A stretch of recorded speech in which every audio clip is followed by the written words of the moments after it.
when I was 5 that I was selected, and it really amped up when I was 6.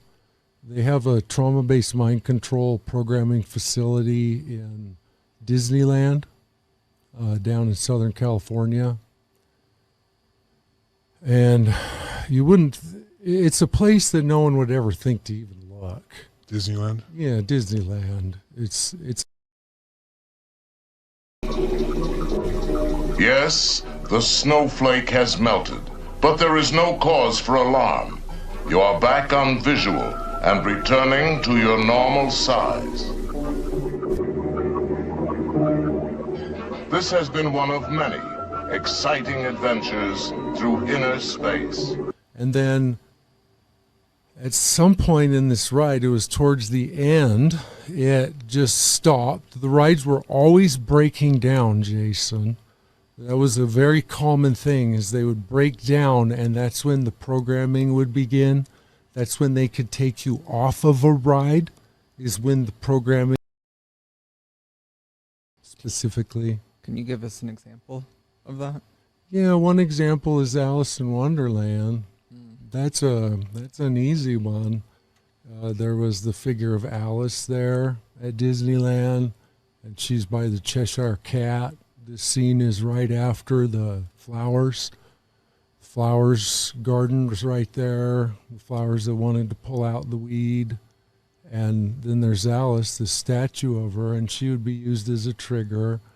And often when I would go there on that ride, there would be a real girl there with Alice, and she'd be dressed as Alice.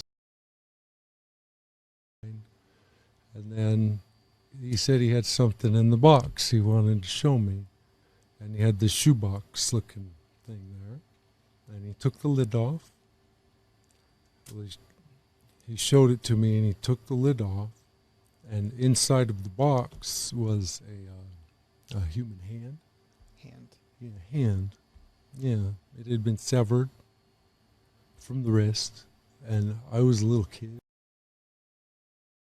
The phone started to ring there at her place. It would ring once, and then stop.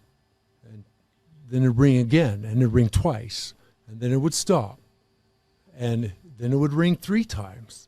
I don't know how many times this went on, but it got to the point where when I would go to see her, she would just unplug the phone before I got there.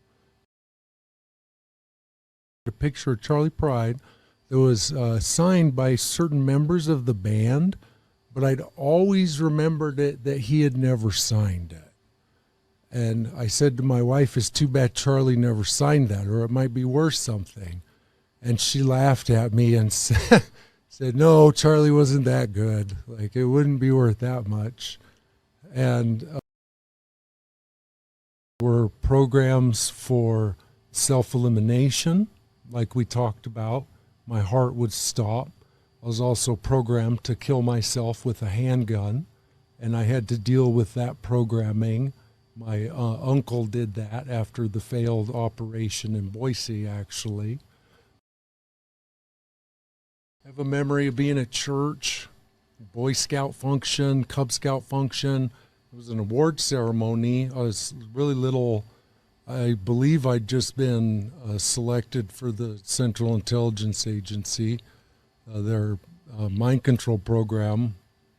And so I was involved with this. It was just a murder, a satanic ritual murder. And one of those ways was by using the punch bowl from the kitchen. And that's what we caught the blood in from these people. And then I can remember being made to drink it, because that's also a big part of all these. It's a big part of dark magic. It's a form of black magic. And so we were made to drink the blood from that. His name was Tom Cruise, and she was going to be programming Tom. We called him Tommy. I'm not sure what she was doing. I wasn't allowed to stay and be involved in that. I just escorted her down. We took a plane out of Nampa, and I was she was going to be working on Tommy all night, and